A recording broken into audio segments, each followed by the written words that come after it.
तो नमस्कार, आदाब, गुड इवनिंग, सत श्री अकाल। वेलकम टू BFG अभूतपूर्व चैनल। उम्मीद करता हूं आप सब अच्छे होंगे और आपके घर में भी सब लोग कुशल मंगल होंगे। सोचिए, कल इंडिया किसी मेजर क्राइसिस में हो और अमेरिका साफ साफ बोल दे, this is not our war, ये हमारी जंग नहीं है। क्या ये मुमकिन है?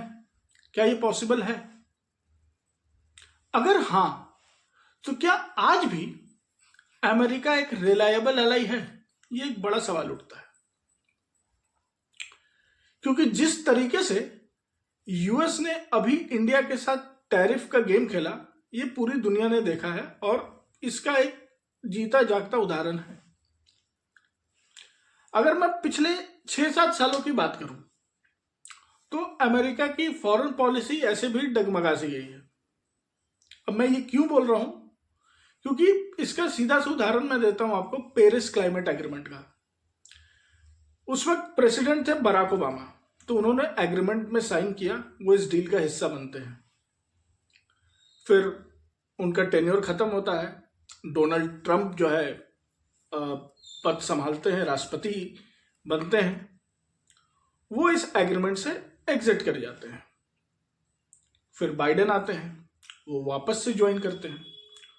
तो यूएस जो वर्ल्ड का सुपर पावर देश है, वो इंटरनेशनल एग्रीमेंट को मतलब एक महज मजाक बनाकर छोड़ रखा है। आज एग्रीमेंट का डील है तो ठीक, मन किया तो विड्रॉ कर गए। और ये एक क्वेश्चन मार्क बन गया है, एक सवाल पैदा करता है बाकी देश के दिमाग में, बाकी देश के संचालक के दिमाग में, कि क्या सच में अमेरिका जो है एक रिलायबल एलाई है? आपको मैं बताऊं, पिछले 10 से 15 सालों में अमेरिका ने एक नहीं, दो नहीं, 15 से ज्यादा इंटरनेशनल एग्रीमेंट से विड्रॉ किया है। और इसी चीज की वजह से नाटो मेंबर्स हो गए, यूरोपियन यूनियन हो गए, या और भी कई देश हो गए। एक ट्रस्ट इश्यू तो बना है, और हद तो तब हुई जब अमेरिका ने ओपनली बोला यूरोपियन यूनियन को कि why should we protect you, हम आपको क्यों सुरक्षा प्रदान करें। इसी के बाद यूरोपियन यूनियन भी हरकत में आती है और अपने डिफेंस बजट को बढ़ाना शुरू करती है। एक ये वही अमेरिका है जो आज से 10 साल पहले, 15 साल पहले इसी यूरोपियन यूनियन को हमेशा यही कहता था कि यूरोपियन यूनियन तो हमारे भाई जैसे हैं, आप डिफेंस में क्यों खर्च कर रहे हो, आप तो पीस डेमोन्स्ट्रेट करते हो, आप उसी में ध्यान दीजिए। और आज देखिए, इधर इंडिया का एग्जांपल लीजिए। इंडिया और यूएस को स्ट्रैटेजिक पार्टनर बोला जाता है, चाहे क्वाड हो, डिफेंस डील हो, इंडो पैसिफिक स्ट्रैटेजी हो, यह सारा एक तरफ रह गया। वहीं दूसरी तरफ जिस तरीके से यूएस ने इंडिया के ऊपर टैरिफ गेम खेला, यह पूरी दुनिया ने देखा इस बार। तो इसीलिए मैंने शुरू में कहा था कि अगर कल को इंडिया किसी क्राइसिस में हो और यूएस हाथ खड़े कर दे, तो यह कोई आश्चर्यजनक बात नहीं होगी। वेनेजुएला तो लंबे समय से आर्थिक संकट में है। महंगाई, बेरोजगारी हो, आर्थिक तंगी हो या राजनीतिक अस्थिरता हो, यह सब आज से नहीं, पिछले न जाने कितने वर्षों से, 20-25 साल से वहां चला आ रहा है। लेकिन अभी जो यूएस ने जो ठोस कदम उठाया और रातों रात एक देश के राष्ट्रपति को अरेस्ट करवाते हैं डोनाल्ड ट्रंप, ये बिल्कुल असाधारण था। और इस चीज को लेके चाहे यूएस हो, रशिया हो, चाइना हो, जर्मनी हो, यूरोपियन यूनियन हो, कोई भी, जितने भी देश हैं, सबने इसे इंटरनेशनल लॉ का उल्लंघन ही बताया है। लेकिन इससे भी अमेरिका को कोई फर्क नहीं पड़ रहा। अमेरिका का सीधा सा एक बात कहना है, बाई हुक और बाई क्रुक। तो वेनेजुएला की सरकार गिरी, ईरान का हश्र हमने देखा ही, किस तरीके से उसमें भी यूएस का रोल रहा, किस तरीके से लोग सड़क पर उतर आए, राजनीतिक अस्थिरता बनी, सरकार गिराई गई, मुद्रास्फीति, लोग अपने भविष्य को लेकर इतने परेशान कि सड़क पर आ गए, सरकार गिर गई। और यूएस ने वहां भी सपोर्ट किया, और सपोर्ट ही नहीं किया, धमकी भी दी कि अगर प्रोटेस्टेंट को किसी तरीके से भी दिक्कत हुई या उन पे सख्ती अपनाई गई तो अमेरिका अटैक करने से पीछे नहीं हटेगा। और हद तब हुई जब अमेरिका ने सीधा सीधा प्रस्ताव रख दिया ग्रीनलैंड के सामने कि हम ग्रीनलैंड खरीदना चाहते हैं।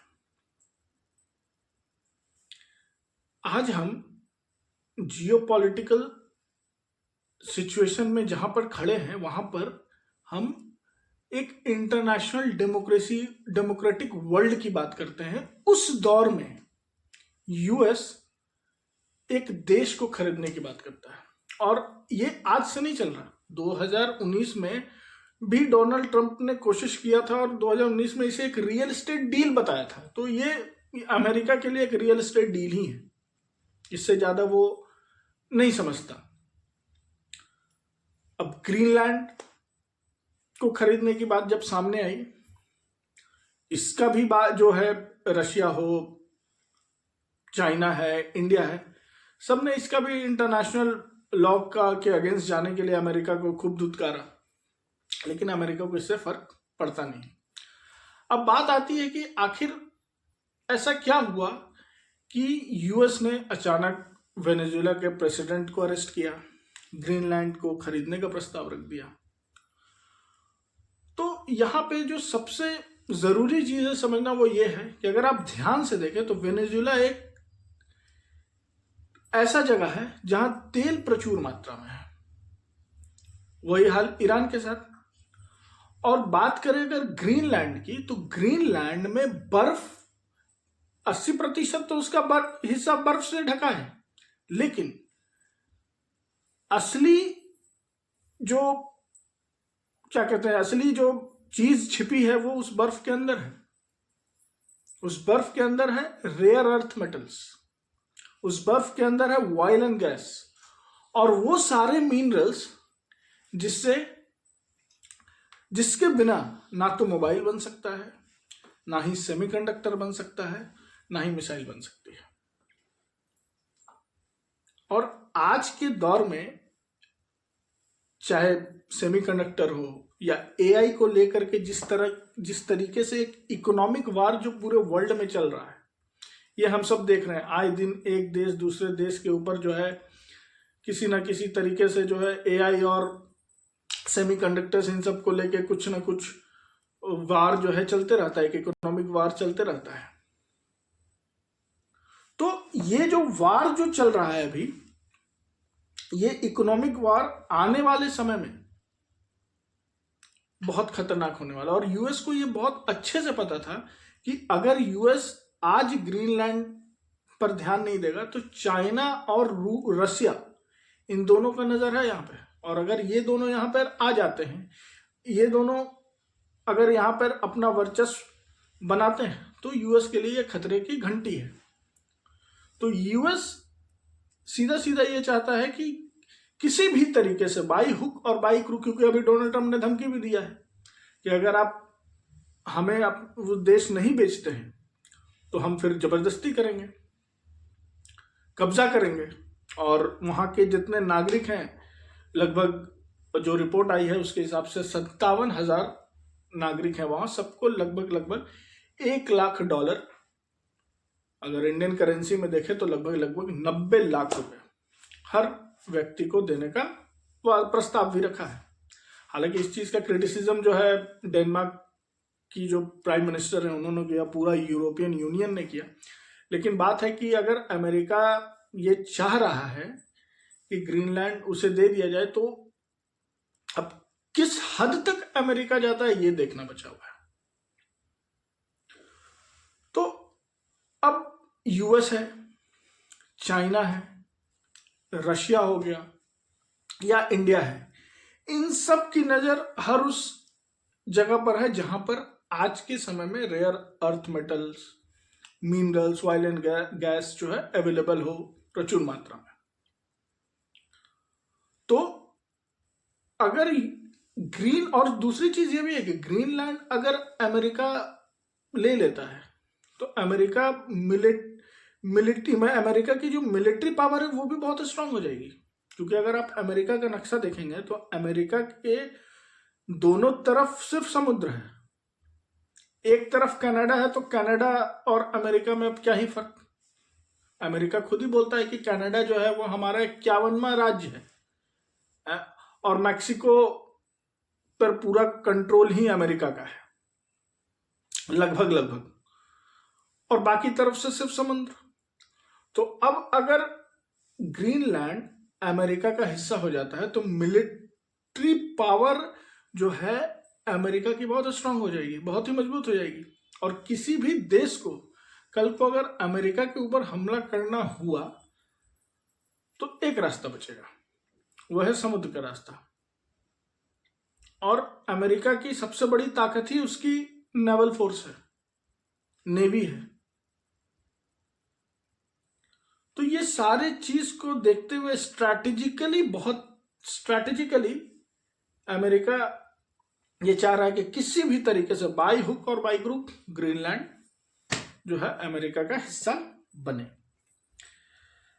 अब बात यह है कि आज के दौर में जहां पर हम लोग वर्ल्ड डेमोक्रेसी की बात करते हैं, डेमोक्रेटिक वर्ल्ड की बात करते हैं, वहां पर इस तरह की बातें ये काफी डरावनी है। और इसीलिए आप देखेंगे कि बाकी जो देश हैं, चाहे वो मिडिल ईस्ट हो, इंडिया हो, रूस हो गया, चाइना हो गया, ये सब अब नॉन डॉलर ट्रांजैक्शन की बात कर रहे हैं, नॉन डॉलर जो है वाइल्ड ट्रेडिंग की बात कर रहे हैं, ब्रिक्स को मजबूत बनाने की बात कर रहे हैं, ताकि एक मल्टी पोलर वर्ल्ड बने।